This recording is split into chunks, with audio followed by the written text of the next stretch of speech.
സംസ്ഥാനത്ത് വീണ്ടും ജീവനെടുത്തിരിക്കുകയാണ് കാട്ടാന. പാലക്കാട് മുണ്ടൂരിൽ കാട്ടാനയുടെ ആക്രമണത്തിൽ യുവാവ് മരിച്ചു. കയറംകോട് സ്വദേശി അലൻ ആണ് മരിച്ചത്. 24 വയസ്സായിരുന്നു. ഒപ്പമുണ്ടായിരുന്ന അമ്മ വിജിക്ക് ഗുരുതരമായി പരിക്കേറ്റു. പരിക്കേറ്റ വിജിയെ ആശുപത്രിയിൽ പ്രവേശിപ്പിച്ചു. രാത്രി 8 മണിയോടെ അലനും അമ്മയും കടയിൽ നിന്ന് സാധനങ്ങൾ വാങ്ങിയ ശേഷം വീട്ടിലേക്ക് പോകും വഴിയായിരുന്നു ആക്രമണം. വനമേഖലയോട് ചേർന്ന മേഖലയിൽ കാട്ടാന ഇറങ്ങുന്നത് പതിവാണ് എന്നാണ് നാട്ടുകാർ പറയുന്നത്. പാലക്കാട് മുണ്ടൂരിലാണ് ഈ സംഭവം ഉണ്ടായിരിക്കുന്നത്.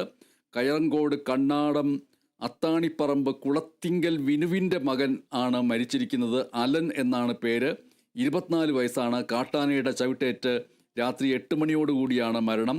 സാരമായി പരിക്കേറ്റിരിക്കുകയാണ് അമ്മയ്ക്ക്.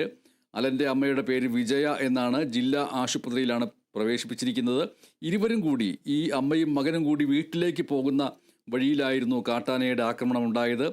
8 മണിക്ക് സംഭവം നടന്ന ഉടൻ തന്നെ നാട്ടുകാർ ഇരുവരെയും ആശുപത്രിയിൽ എത്തിച്ചുവെങ്കിലും മകൻ്റെ ജീവൻ രക്ഷിക്കാൻ കഴിഞ്ഞില്ല. അലൻ്റെ മൃതദേഹം ജില്ലാ ആശുപത്രിയിൽ ആണ് സൂക്ഷിച്ചിരിക്കുന്നത്.